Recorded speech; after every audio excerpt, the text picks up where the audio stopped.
إن الحمد لله نحمده ونستعينه ونستغفره ونؤمن به ونتوكل عليه ونعوذ بالله من شرور أنفسنا ومن سيئات أعمالنا من يهده الله فلا مضل له ومن يضلل فلا هادي له وأشهد أن لا إله إلا الله وأشهد أن محمدا عبده ورسوله أما بعد يا أيها الناس اتقوا ربكم الذي خلقكم من نفس واحدة وخلق منها زوجها وبث منهما رجالا كثيرا ونساء واتقوا الله الذي تساءلون به والأرحام إن الله كان عليكم رقيبا يا أيها الذين آمنوا اتقوا الله حق تقاته ولا تموتن إلا وأنتم مسلمون رب اشرح لي صدري ويسر لي أمري واحلل عقدة من لساني يفقهوا قولي நம்மை எல்லாம் படைத்து பரிபாலித்து பாதுகாத்து காத்துக் கொண்டிருக்கக்கூடிய எல்லாம் அல்ல அல்லாஹ் ரப்பல் ஆலமீனை போற்றியவனாக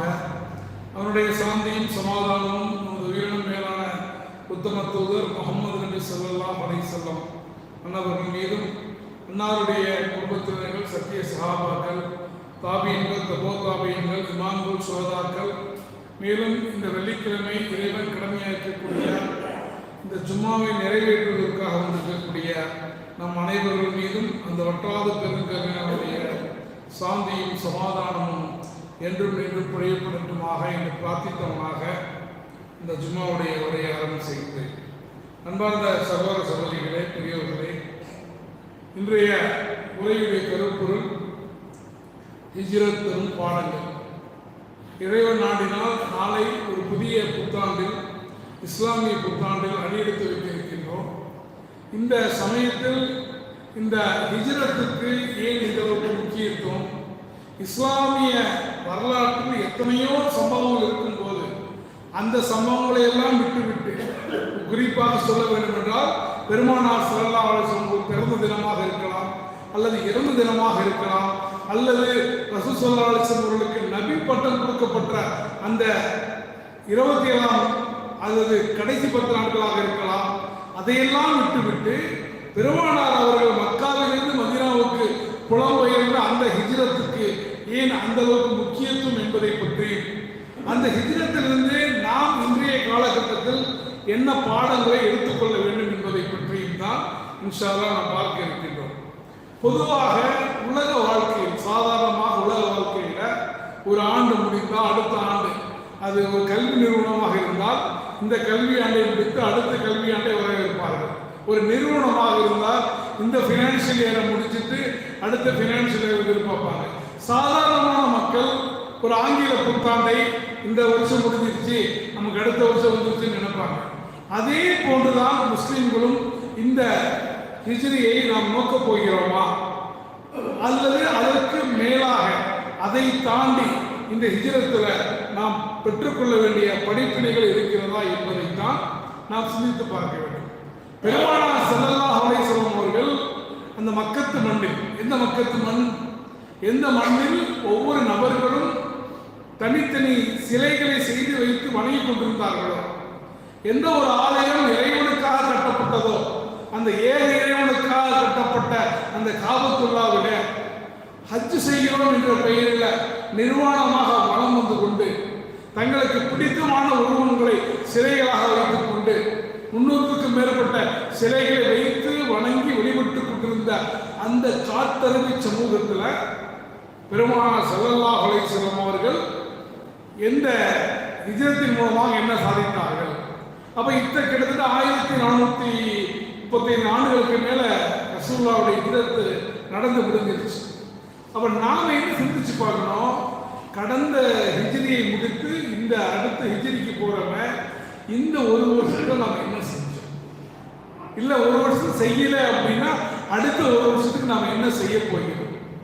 இமாம் ஹஸனுல் பஸ்ரி ரஹ்மத்துல்லாஹ் சொல்லி காட்டுறாங்க, மனிதா, உன்னுடைய வாழ்க்கை என்பது சில நாட்களுடைய தொகுப்பு. உன்னுடைய வாழ்க்கை, மனிதனுடைய வாழ்க்கைங்கிறது என்ன? ஒரு மனுஷன் வாழ்ந்தான்னா என்ன சொல்றோம்? இத்தனை வருடங்கள் வாழ்ந்தார், அல்லது விரிவா சொல்லணும்னா இத்தனை மாதங்கள் வாழ்ந்தார், அல்லது இத்தனை நாட்கள் வாழ்ந்தார். அப்ப எல்லாருக்குமே பிறந்ததிலிருந்து எத்தனை நாட்கள் நம்மிடமிருந்து போயிடுச்சு அப்படிங்கிறது நமக்கு தெரியும். ஆனால் இங்க இருக்கக்கூடிய யாருக்கும் இந்த உலகத்தில் கூடிய யாருக்குமே இன்னும் எத்தனை நாட்கள் நமக்காக அல்லாஹ் விட்டு வைத்திருக்கிறான் என்பது யாருக்கும் தெரியாது. உலக வாழ்க்கையை பொறுத்த வரைக்கும் நம்ம ஒரு நினைக்கிற மாதிரி இவங்க வயதானவங்க, இவங்க சின்னவங்க, அதனால இவங்க முன்னாடி அப்படிலாம் கணக்கு போடவே முடியாது. அல்லாஹ் ஒருவனுக்கு மட்டும்தான் அந்த கணக்கு தெரியும். அப்ப முடிந்து போன நாட்களை நாம் எப்படி கழித்திருக்கிறோம், இனி அல்லாஹ் நம்ம கொடுத்திருக்கக்கூடிய நாட்கள்ல என்ன செய்ய போகிறோம் என்பதை சிந்திக்கக்கூடிய ஒரு தருணமாக, சிந்திக்கக்கூடிய வாய்ப்பாக இந்த ஹிஜ்ரத்தை, இந்த ஹிஜ்ராவுடைய புத்தாண்டை நாம் நினைவுபடுத்திக் கொள்ள வேண்டும். ஏனென்றால் முஸ்லீம்களாகிய நமக்கு பெருநாட்கள் என்பது 2 தான். ஒன்று ஈதுல் அல்ஹா என்று சொல்லப்படக்கூடிய ஈகை திருநாள். நமக்கு குர்ஆனை அல்லாஹ் கொடுத்ததற்காக அல்லாஹ்வுக்கு 30 நாட்கள் நோன்பு நோற்று அவனுக்கு நன்றி செலுத்துவதற்காக அந்த ஈதுல் ஃபித்ரை நாம் கொண்டாடுகிறோம், ஈகை திருநாளை கொண்டாடுறோம். இன்னும் ஒரு விஷயம், சமீபத்தில் கடந்து போன ஈதுல் அல்ஹா, இப்ராஹிம் அலைஹிஸ்ஸலாம் அவர்களுடைய குடும்பத்தினுடைய தியாகத்தை நினைவுபடுத்துவதற்காக. இது இல்லாத எல்லாமே நமக்கு சில வரலாற்று தகவல்களையும் சில வழிகாட்டுதல்களையும் வழங்கக்கூடிய விஷயம் என்பதை நாம் புரிந்து கொள்ள வேண்டும். பெருமானார் ஸல்லல்லாஹு அலைஹி வஸல்லம் அவர்களுடைய வாழ்க்கையை, சீராவை நாம் எடுத்து பார்த்தோம் அப்படின்னா ரசூலுல்லாஹ் வாழ்க்கையில நிறைய சம்பவங்கள் நடந்திருக்கு.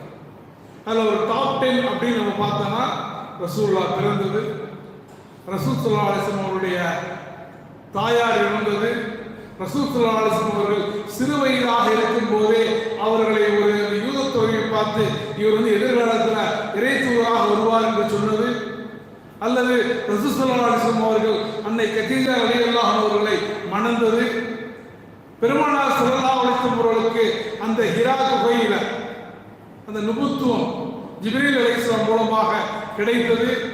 அதற்கு பிறகு எத்தனையோ சஹாபாக்கள் இஸ்லாத்தை, குறிப்பாக உமரை போன்றவர்கள் எல்லாம் இஸ்லாத்தில் இணைந்து கொண்டது. அதற்கு பிறகு அபிசீனிய ஹிஜ்ரத்து, அதற்கு பிறகு இந்த மக்காவிலிருந்து மதீனாவுக்கு சென்ற ஹிஜ்ரத், மீண்டும் மக்கா வெற்றி கொள்ளப்பட்டது, பெருமானாருடைய இறப்பு என்று பல சம்பவங்கள் இருக்கின்றன. இது எல்லாமே முக்கியமான சம்பவங்கள் தான். இது எந்த ஒன்றையும் முக்கியம் இல்லாதது என்று ஒரு முஸ்லீமால் என்ன பண்ண முடியாது, கழிச்சு கட்ட முடியாது. ஆனாலும் கூட சய்யிதுனா உமர் ரலியல்லாஹு அன்ஹு அவர்கள் ஹிஜ்ரத்தை தான் இஸ்லாமிய காலண்டர், அதாவது இஸ்லாமிய புத்தாண்டுடைய தொடக்க மாதமாக தேர்ந்தெடுத்தார்கள். அதாவது இஸ்லாமிய நாட்காட்டி எப்படி இருக்கும்னா, ஹிஜ்ரத்துக்கு முன்னால், ஹிஜ்ரத்துக்கு பின்னால். அப்ப ஏன் அந்த அளவுக்கு எடுத்தாங்கன்னா, ஹிஜ்ரத் தான் உண்மையிலேயே பெருமானார் ஸல்லல்லாஹு அலைஹி வஸல்லம் அவருடைய வாழ்க்கையில மட்டுமல்ல, இஸ்லாமிய வரலாற்றிலும் ஒரு நம்பிக்கையை கொடுத்த நிகழ்வு எதுன்னு கேட்டீங்கன்னா ஹிஜ்ரத் தான். ஹிஜ்ரத்துக்கு முன்னாடி பாருங்க 10 வருஷம் ரசூலுல்லாஹ் மக்காவில் இருந்தாங்க. மக்காவில் அவங்க பிரச்சாரம் செஞ்சதெல்லாம் தெரியாதவங்களுக்கு இல்லை, அவங்க நல்லா தெரிஞ்சவங்களுக்கு தான், அவங்க சொந்தக்காரங்களுக்கு தான், மாமா மச்சானுக்கு தான் என்ன பண்ணாங்க, தாவா எடுத்து வச்சாங்க. அவங்க எல்லாருக்குமே ரசூல் ஸல்லல்லாஹு அலைஹி வஸல்லம் எப்படிப்பட்டவர் என்பது நல்லா தெரியும். அல்லாஹ் சொல்றான், இந்த தூதரை அவர்கள் எந்த அளவுக்கு நன்கு அறிவார்கள் தெரியுமா? 100 குழந்தைகளுக்கு மத்தியில தன்னுடைய குழந்தையை ஒருவர் எந்த அளவுக்கு அறிவானோ, ஒரு 100 குழந்தை இருக்கு, 100 குழந்தை இருக்குங்க, என் குழந்தை எனக்கு அழகா தெரியல, அந்த அளவுக்கு இறை தூதருடைய நேர்மையை தெரிந்து வைத்திருந்தார்கள். அந்த அளவுக்கு தெரிந்து வைத்திருந்தும் கூட, சொந்தக்காரமாக இருந்தும் கூட, ரத்தபந்தமாக இருந்தும் கூட, பெரும்பான்மை மக்கத்து சமூகம் பெருமானாருடைய தூது செய்தியை ஏற்றுக்கொள்ளவில்லை. மாறாக அல்லமீன் அஸ்ஸாதி, நம்பிக்கையாளர், உண்மையாளர் என்று பாராட்டப்பெற்ற அந்த இறை தூதர் குடும்பங்களை பிரிப்பவரே, அவர் சதிகாரர், அவர் கவிஞர், அவர் பைத்தியக்காரர் என்றெல்லாம் இந்த மக்கள் அவர் என்ன தூட்டினாங்க. மக்காவில் இருந்த வரைக்கும் எப்படி ஒரு மிகப்பெரிய ஒரு குடும்பத்தில் பிறந்தும் கூட, மிகப்பெரிய கோத்திரத்தில் பிறந்தும் கூட பெருமானாருடைய செய்தியை ஏற்றுக்கொண்டார்கள் என்ற ஒரே காரணத்திற்காக பிலாலை போன்ற, கப்பாவை போன்ற அடிமை வம்சத்தை சார்ந்தவர்கள் எல்லாம் சுடுமணல்ல கொளுத்தப்பட்டு நிர்வாணப்படுத்தப்பட்டு மர்மஸ்தானத்துல ஈட்டியால் குத்தப்பட்டு இறந்தார்கள். ரசூலுல்லாஹ்வுடைய செய்தியை ஏற்றுக்கொள்ளாமல் ரசூலுல்லாஹ்வுக்கு யாரெல்லாம் ஆதரவு கொடுத்தாங்களோ ஒட்டுமொத்த ஆதரவாளர்களையும் அந்த பள்ளத்தாக்கில் சிறை வைத்து அவர் உண்ணுவதற்கு எதுவும் உணவு இல்லை. சஹாபாக்கள் சொல்றாங்க, நாங்கள் அந்த பள்ளத்தாக்கில் இருந்தபோது எங்களுக்கு மரங்களும் இலைகளும் தான் உணவாக இருந்தது. அந்த இலைகளையும் பட்டைகளையும் சாப்பிட்டு எங்களுடைய வாயிலே கொப்புளங்கள் ஏற்பட்டுச்சுன்னாங்க. அப்ப அந்த மக்கள் ஹிஜ்ரத்துக்கு முன்னால் உள்ள வாழ்க்கை முஸ்லீம்களுக்கு உலக வாழ்க்கையோட அடிப்படையில் பார்த்தா நம்பிக்கை அளிக்கக்கூடியதாக இல்லை. யாராவது ஒரு இஸ்லாத்தை ஏற்றுக்கிட்டா இன்னைக்கு நம்ம சொல்றோமே மாஷா அல்லாஹ் அல்ஹம்துலில்லாஹ் ஒரு இஸ்லாத்தை ஏற்றுக்கிட்டாரு, அந்த மாதிரி சொல்லக்கூடிய சூழல் இல்லை. இஸ்லாத்தை ஏற்றுக்கிட்டா யாருக்கும் தெரியாம இருக்கிற செய்தி, தெரிஞ்சா நமக்கு பிரச்சனை வந்துடும் அப்படின்னு கருதக்கூடிய சூழல் தான் ஹிஜ்ரத்துக்கு முன்னால் வரைக்கும் இருந்துச்சு. எப்ப அல்லாஹ்வுடைய தூதர் இறைவனுடைய கட்டளையை ஏற்றுக்கொண்டு மக்காவிலிருந்து மதீனாவுக்கு ஹிஜ்ரத் சென்றார்களோ, ஹிஜ்ரத் செய்வதற்கு முன்னால் அந்த காபத்துல்லாஹ் ஹஜ்ஜுக்கு வரக்கூடிய அந்த மதீனாவாசிகள் ரசூல் ஸல்லல்லாஹு அலைஹி வஸல்லமோடு ஒரு உடன்படிக்கை செய்கிறார்கள். 2 முறை உடன்படிக்கை செய்கிறார்கள். முதலாம் உடன்படிக்கை, முதலாம் அக்கபா உடன்படிக்கை, 2ஆம் அக்கபா உடன்படிக்கை. அந்த உடன்படிக்கையில கையெழுத்திடுவதற்கு முன்னால் அப்பாஸ் ரலியல்லாஹு தஆலா, அவங்க யாருன்னு கேட்டீங்கன்னா ரசூலுல்லாஹ்வுடைய மாமா, அவங்க இஸ்லாத்தை ஏத்துக்கல. அவங்க சொல்றாங்க, நீங்க கையெழுத்துறதுக்கு முன்னாடி யோசிச்சுட்டு கையெழுத்திடுங்க. நீங்க கையெழுத்துவது எதற்கு சமம் என்றால் ஒட்டுமொத்த அரபு குலத்துக்கு எதிராக போரிடுவதற்கு சமம். இதை தெரிஞ்சுக்கிட்டு உங்களுடைய குடும்பத்தினரை, உங்களுடைய மனைவிமார்களை, உங்களுடைய பிள்ளைகளை பாதுகாப்பதை போல முகம்மதையும் முகம்மதின் உடன் உறுப்பவர்களையும் பாதுகாப்போம் என்று உறுதியோடு இருந்தா சைன் பண்ணுங்க, ஒப்பந்தம் பண்ணுங்க, இல்லைன்னா பண்ணாதீங்க. பண்ணிவிட்டு நாளைக்கு பிரச்சனை வரும்போது என்ன பண்ணாதீங்க, கல்வி விட்டு போயிடாதீங்கிறாங்க. அதுக்கு அன்சாரி தோழர்கள் சொன்னார்கள், இந்த இறை தூதர் மதீனாவுக்கு வந்தால் எங்கள் குடும்பத்தை பாதுகாப்பதை கூட நாங்கள் பாதுகாப்போம் என்று உறுதிமொழி கொடுத்த பிறகுதான் அல்லாஹ் தஆலா பெருமானார் ஸல்லல்லாஹு அலைஹி வஸல்லம் அவர்களுக்கு மக்காவிலிருந்து மதீனாவுக்கு செல்வதற்கான உத்தரவையே கொடுக்கிறார். ஹிஜ்ரத்தை பொறுத்த வரைக்கும் உலக வரலாற்று ரசூல் ஸல்லல்லாஹு அலைஹி வஸல்லம் ஒரு நபி என்பதற்கு இன்னொரு அழகான எடுத்துக்காட்டு. என்னைக்கு ஹிஜ்ரத் நடக்கிறதோ, நல்ல ஒரு கோயின்சிடன்ஸ் பாருங்க, என்னைக்கு ஹிஜ்ரத் நடக்கிறதோ அன்னைக்கு தான் ரசூல் ஸல்லல்லாஹு அலைஹி வஸல்லம் கொலை செய்ய வேண்டும் என்று முடிவெடுக்கப்படுகிறது. அதுக்கு ஒரு நாள் முன்னாடியோ பின்னாடியோ கிடையாது. ரசூலுல்லாஹ்வுடைய கழுத்துக்கு கத்தி வைக்கப்படக்கூடிய நாளில் தான் ஹிஜ்ரத் நடந்தது. இது எல்லாமே நிச்சயமாக இறைவன் ஒருவனால் மட்டுமே அறிந்து கொள்ளக்கூடிய விஷயம். ஏன்னா அந்த மக்கத்து மக்கள்லாம் ஒன்று கூடி ரகசியமாக கூடி நாம் இந்த இறை தூதர் கொன்றொழிக்கணும், இந்த ஆலமரத்தை வெட்டிடணும், வேரோடு அழிச்சிடணும். இந்த வேரை அழிக்கலைன்னா இதனுடைய கிளைகள் பரப்பிக்கொண்டே போகும். அப்ப நாம வெளிப்படையாக போய் யாராவது ஒரு ஆள் வெட்டிட்டோம் அப்படின்னா அந்த ஒட்டுமொத்த கோத்திரத்துடைய பகைமையை சம்பாதிச்சிடும். நாம் என்ன பண்ணுவோம், ஒரு கோத்திரத்தில் ஒருவராக அவருடைய வீட்டு என்ன பண்ணுவோம், முற்றுகையிட்டு காலையில் என்ன பண்ணுவார், பள்ளிக்கு வருவார்ல, எழுந்து வருவார்ல, ஒட்டுமொத்தமா போட்டு அவரை முடிச்சு விட்டுருவோம். நம்ம ஒட்டுமொத்த கோத்திரமும் சேர்ந்து முடித்து விட்டால் நம்மை யாரும் பழிவாங்க முடியாது என்று திட்டம் தீட்டுகிறார்கள். அல்லாஹ் குர்ஆன்ல சொல்றான், அவர்களும் சூழ்ச்சி செய்கிறார்கள், நாமும் சூழ்ச்சி செய்கிறோம். சூழ்ச்சி செய்வதில் அல்லாஹ் தஆலா வேறானான். இந்த உலகத்தில் யார் வேணா என்ன சூழ்ச்சி செய்யலாம். இன்னைக்கு அதே வழிமுறையை பின்பற்றித்தான், அதே மக்கத்து குறைஷிகளுடைய வழிமுறையை பின்பற்றித்தான் பாலஸ்தீன் போன்ற நாடுகள்ல ஷேக் அஹமது யாசின் போன்ற சக்கர நாற்காலியில் நடக்கக்கூடிய அந்த தலைவர்களை பஜ்ர் தொழுகைக்கு போகும்போது என்ன பண்றாங்க, மிசைல் விட்டு இஸ்ரேல் வந்து சாவடிக்கிறத பார்க்கிறோம். அப்ப அந்த மாதிரி சுற்றி இருக்கிறார்கள். அன்றைக்கு இருந்த மக்கத்து குறைசிகளிடையாவது கொஞ்சம் மனிதாபமானம் இருந்துச்சு. நம்ம நைட்ல போய் தாக்கக்கூடாது, ரசூலா வெளியே வந்த பிறகு நாம வந்து கொள்ளணும்.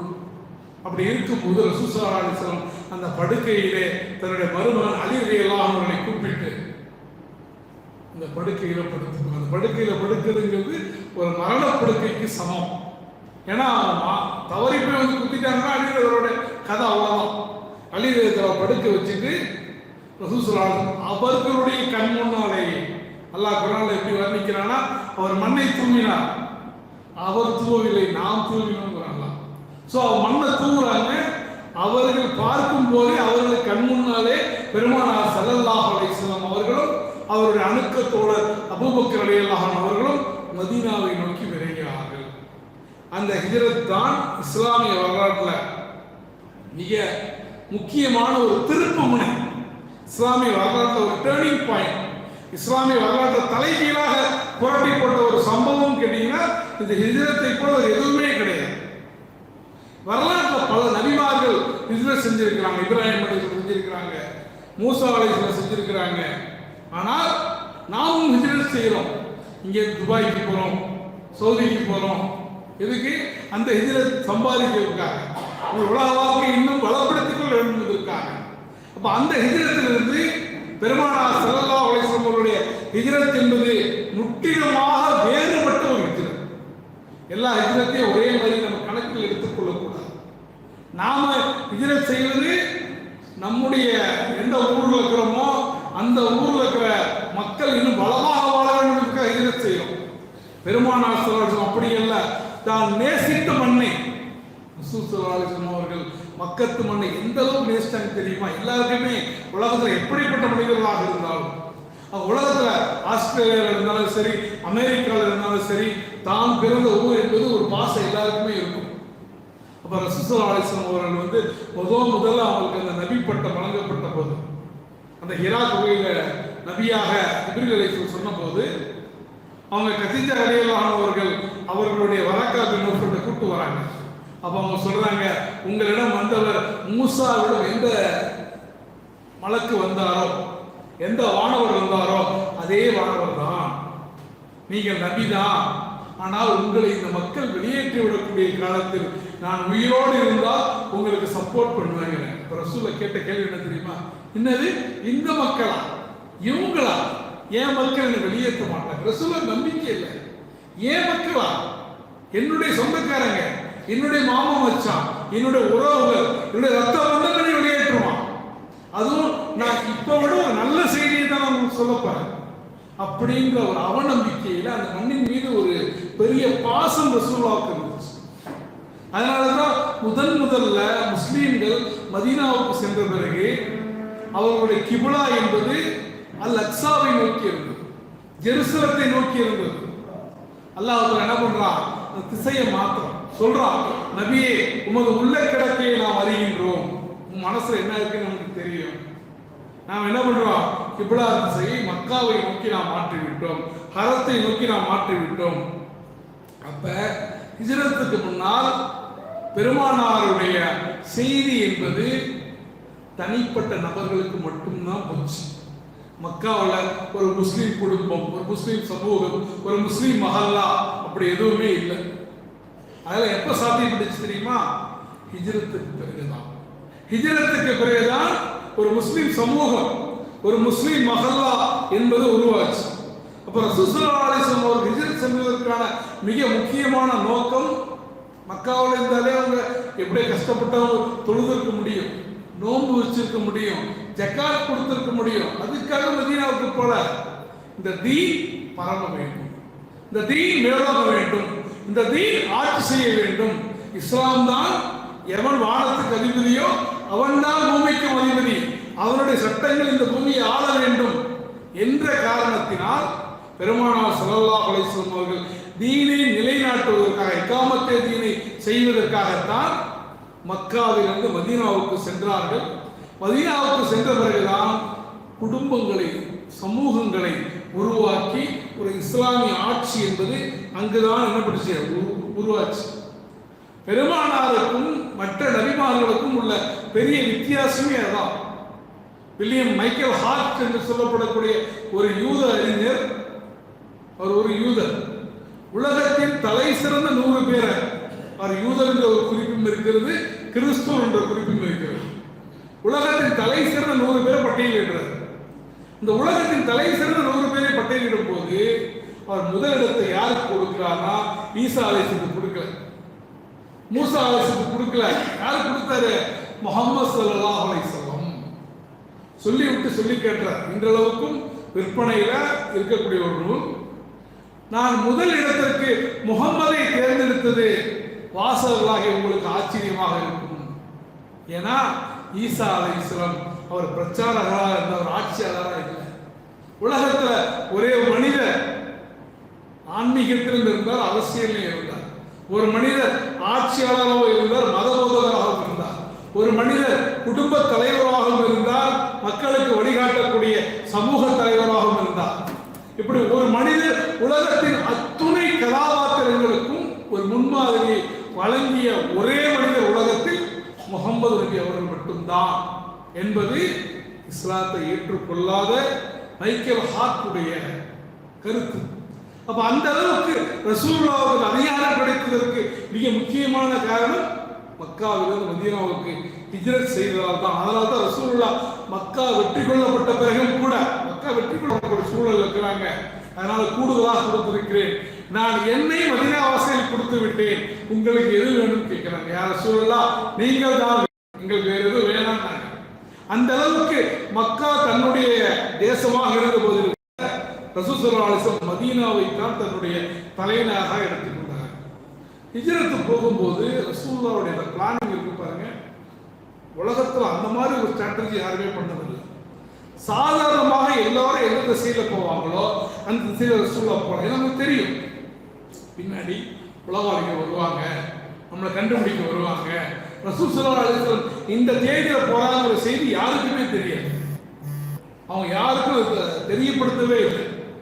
அபூபக்கர் ரலியல்லாஹு அவர்களுக்கு மட்டும்தான் அதை சொன்னார்கள். அபூபக்கர் அவர்கள் வீட்டுக்கு போகக்குள்ள கூட அவங்களுடைய மகள் அஸ்மா இருக்கிறாங்க, அஸ்மா வெளியே போக சொல்றாங்க. இல்ல இல்ல அவங்க செய்தியை சொல்ல மாட்டாங்கன்னு சொன்ன பிறகுதான் அஸ்மா ரலியல்லாஹு அவர்கள் வீட்டில் வைத்துக் கொண்டு நான் இந்த மாதிரி பயணப்பட போகிறேன் என்று சொன்னாங்க. அந்த பயணத்துக்கு தேவையான ஒட்டகத்தையும் ரசூல் ஸல்லல்லாஹு அலைஹி வஸல்லம் ரகசியமாகத்தான் என்ன பண்றாங்க, வாங்குகிறார்கள். அதே போல அந்த பயணத்துக்கு போவதற்கு வழிகாட்டியாக அப்துல்லா இப்னு உரைக்கத் என்று சொல்லப்படக்கூடிய ஒரு முஸ்லீம் அல்லாத, ஆனா அதே சமயத்தில் நம்பிக்கையான ஒருத்தவரை எடுத்துக்கிறாங்க. அப்ப இதிலிருந்து நமக்கு படிப்பினை, நம்முடைய காரியங்களை நிறைவேற்றிக் கொள்வதற்கு முஸ்லீம் அல்லாதவர்களும் எடுத்துக்கொள்ளலாம். ஒரே விஷயம், அது மார்க்க அடிப்படையில் எதுவும் இணைப்பு போன்ற காரியங்கள்ல இன்வால்வ் ஆகக்கூடாது. அதே போல அந்த இடைப்பட்ட காலத்துல அந்த 3 நாள் 4 நாள் கேப்ல அவங்க உணவு கொண்டு வந்து கொடுக்கக்கூடிய பொறுப்பை அஸ்மா பின் அபூபக்கர் ரலியல்லாஹு அவர்களுக்கு கொடுக்குறாங்க. தனது படுக்கையில தனக்கு பதிலாக அலி ரலியல்லாஹு அவர்களை வழித்தோழராக வைக்கிறாங்க. உணவு கொண்டு வருவதற்காக வராங்கல்ல, வரக்கூடிய அடையாளங்கள் பாலை மணல் அழகாக தெரியும். அப்ப அதை கண்டுபிடிச்சு எல்லாரும் வந்துருவாங்க. அதை அழிப்பதற்காக ஆடுகளை திருப்பி போகக்கூடிய வழியில் ஆடுகளை ஓட்டி போய் சொல்றாங்க. ஆடுகள் போகும்போது அது வழித்தடங்கள் என்ன ஆயிடும், அழிஞ்சு போயிடும். ஆடின் மூலமாக அவருக்கு தேவையான பாலும் கிடைக்கும். ஸோ ஹிஜ்ரத்துக்கு அல்லாஹ் சொல்லிட்டான், அல்லாஹ் தவக்கத்தல்லா, வேற எந்த முன்னேற்பாடும் வேணாம் அப்படின்னு தானே கிளம்பி போவது அல்ல. அதாவது ரசூலோட பிரபலமான ஹதீஸ் இருக்கு, ஒட்டகத்தை கட்டி போடுங்கள், துஆவும் செய்யுங்க. அதாவது சில பேர் இருப்பாங்க, எல்லாம் அல்லாஹ் பார்த்துப்பான், நான் என்ன முயற்சி செய்ய மாட்டேன், அப்படி இருந்தால் நமக்கு எதுவும் கிடைக்காது. அது இஸ்லாமிய நோக்கம் கிடையாது. அது அப்படி ஒரு பற்றற்ற வாழ்க்கை வாழ வேண்டிய அவசியம் கிடையாது. அதே சமயத்தில் என்னுடைய முயற்சியால் எல்லாம் செஞ்சிருவேன், அல்லாஹ்வுடைய உதவி தேவையில்லை என்று நினைப்பதும் தவறு. ஸோ இரண்டுக்கும் மத்தியில இந்த உலக வாழ்க்கையில் நம்ம காரியத்தில் ஈடுபடுறோம் அப்படின்னா அதுக்கு என்னென்ன செய்யணுமோ மனிதன்ற அடிப்படையில் நம்ம சக்திக்குட்பட்டு அனைத்தையும் செய்ய வேண்டும். அனைத்தையும் செய்து விட்டுத்தான் அல்லாஹ்வுடைய துஆ கேட்கணும். ரசூலுல்லாஹ் அல்லாஹ் நினைச்சிருந்தா இவ்வளவு கஷ்டப்படாம மக்காவிலிருந்து மதீனாவுக்கு ஒரு என்ன சொல்றது, மக்காவிலிருந்து அவங்க வானத்துக்கே அல்லாஹ் அவங்க கொண்டு போனோம். மக்காவிலிருந்து ஜெருசலேத்துக்கு அப்படியே ஒரு புறாக்கின்ற வாகனத்தை கொண்டு போனான். அல்லாஹ் நினைச்சிருந்தா அப்படி கொண்டு போய் இருக்க முடியும். அல்லாஹ் அப்படி செய்யல.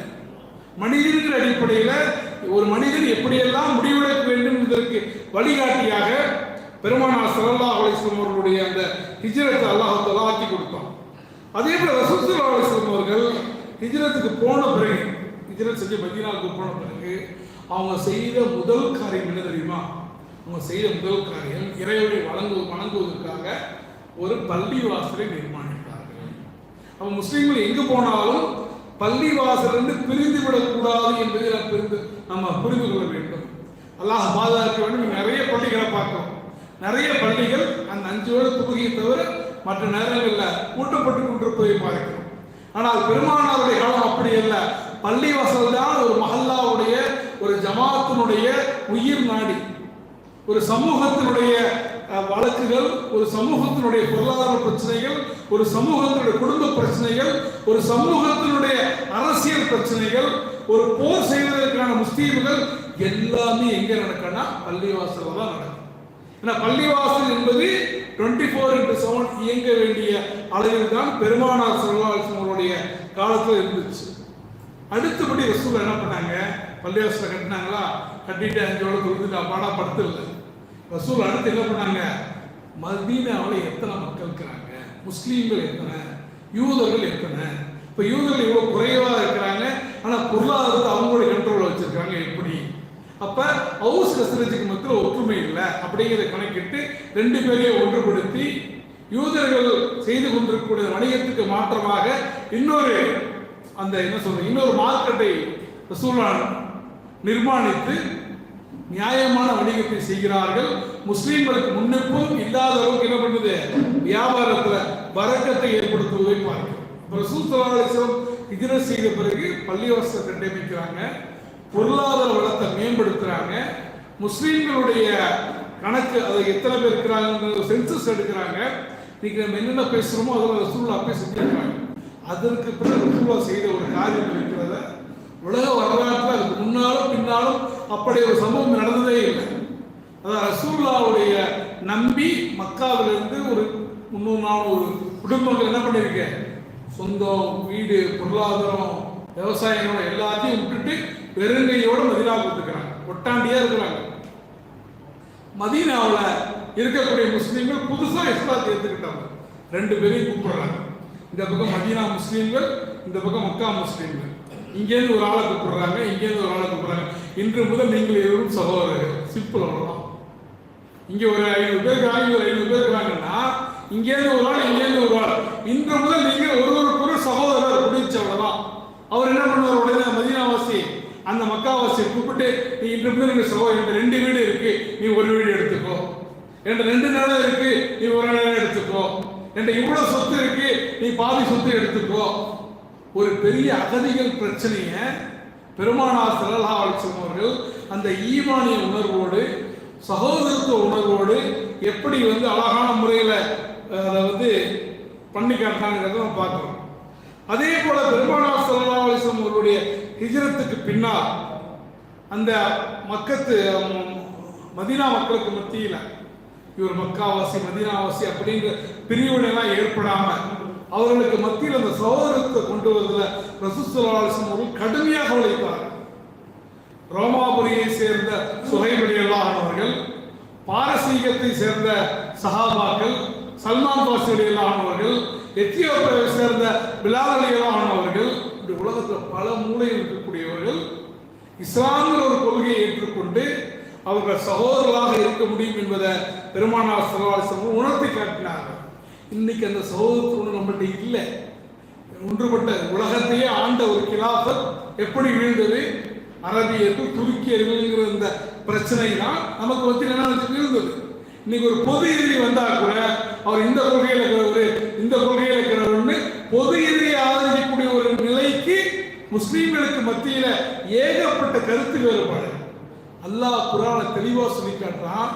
நீங்கள் வேதம் கொடுக்கப்பட்ட மக்கள்கிட்ட போகும்போது உங்கள்கிட்ட சொல்லுங்க, உங்களுக்கும் எங்களுக்கும் பொதுவான விஷயத்துல நாம் ஒன்று சேருவோம். வேதம் கொடுக்கப்பட்ட பிற மக்கள்கிட்டே ஒன்றுபடுவோம் நல்லா சொல்லும் போது, ஒரே இறைவனை ஏற்றுக்கொண்ட மக்கள், ஒரே தலைவரை ஏற்றுக்கொண்ட மக்கள், ஒரே குர்ஆனை ஏற்றுக்கொண்ட மக்கள், நமக்கு மத்தியில சின்ன சின்ன விஷயங்கள் கருத்து வேறுபாடு இருப்பதற்காக நம்ம என்ன பண்ணக்கூடாது? பிரிந்து விடக்கூடாது. நம்ம ஒன்றுபட்டு இருக்க வேண்டும். ஹிஜ்ரத் நமக்கு அதை தான் போதிக்குது. ஹிஜ்ரத் போதிக்கக்கூடிய ஒரு மகத்தான பாடம் என்னன்னா, சகோதரர்களாக நீங்கள் ஒன்றுபடுங்கள், இன்னமல் மூமினூன இஹ்வா, நிச்சயமாக ஒவ்வொரு மூமின் இன்னொரு மூமினுக்கு சகோதரன் ஆவான். பெருமானார் ஸல்லல்லாஹு அலைஹி வஸல்லம் இந்த ஹஜ்ஜத்துல் விதாவில் சொன்னாங்களே, இந்த மக்கா மாநகரம் எப்படி புனிதமானதோ, துல்ஹஜ் மாதம் எப்படி புனிதமானதோ, அதே போல இந்த அரஃபா நாள் எப்படி புனிதமானதோ, ஒவ்வொரு முஸ்லீமுடைய உயிர் உடைமை, ஒவ்வொரு முஸ்லீமுடைய மரியாதை கண்ணியம் முக்கியமானது என்று சொன்னார்களே, அதுதான் நம்ம ஹிஜ்ரத்தின் மூலமாக நாம் பெற்றுக்கொள்ள வேண்டிய செய்தி. இனி வரக்கூடிய இஸ்லாமிய ஆண்டுகளிலாவது நாம் நமக்கு மத்தியில் இருக்கக்கூடிய சின்ன சின்ன கருத்து வேறுபாடுகளை புறந்தள்ளிவிட்டு அல்லாஹ்வுக்காக பொது எதிரிகளை சமாளிப்பதற்காக முஸ்லீம்களுக்கு மத்தியில் இருக்கக்கூடிய பிரிவினைகளை கடந்து நாம் ஒரே இறைவனை வணங்கி ஒரே தூதரை பின்பற்றி வாழக்கூடிய நல்ல மக்களாக ஒன்றுபட்ட சமூகமாக உம்மத்துல் வாஹிதாவாக விளங்கக்கூடிய பாக்கியத்தை எல்லாம் வல்ல ரப்புல் ஆலமீன் உங்களுக்கும் எனக்கும் தருவானாக என்று கூறிக்கொண்டு, எந்த தூதரை நேசிக்கிறோமோ அந்த தூதரோடு மறுமையில எழுப்பப்படக்கூடிய பாக்கியத்தை எல்லாம் வல்ல அல்லாஹ் தர வேண்டும் என்று பிரார்த்தித்தவனாக இந்த உரையை நிறைவு செய்கிறேன். யாராலும் சுன்னத்துல் தொண்டுக்கலாம்.